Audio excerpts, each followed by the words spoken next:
tere! Igaüks tahaks ju õmmelda hea õmblusmasinaga, aga head õmblusmasinad on kindlasti jukid. Ja näiteks meile meeldib selline juki väga, millega saab nimesid õmmelda. Ja nimede õmblemiseks näiteks sellel juki õmblusmasinal on isegi 3 erinevat fonti. Aga lisaks sellele veel on palju ilupisteid ja veel mis eriti äget, temal on 15 erinevat nööppauku ka veel. Aga täna näitamegi teile, kuidas nimesid teha, et nimesid on vaja lasteaialastele, koolilastele, aga miks mitte emadele, isadele ka.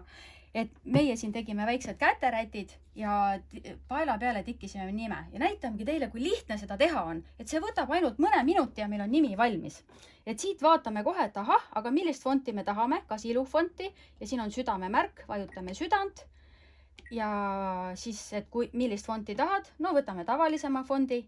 Ja paneme näiteks M-tähe, A, R, I, Maria, ilus lapse nimi. Põhimõtteliselt ongi valmis. Nüüd võtame paela, samasuguse paela, mis meil seal on ja sätime selle paela prestalla alla nii, et ta on täpselt keset talda. Ja nüüd ei ole midagi muud, kui lihtsalt ma vajutan korraks pedaali ja ta hakkab õmblema ja ta õmbleb selle lõpuni.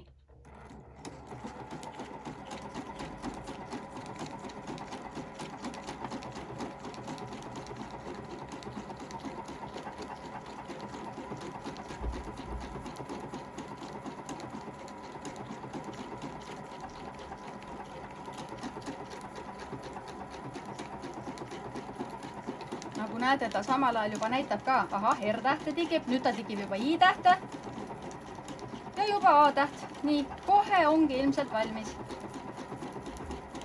Ja kuidas me saame aru, et valmis on?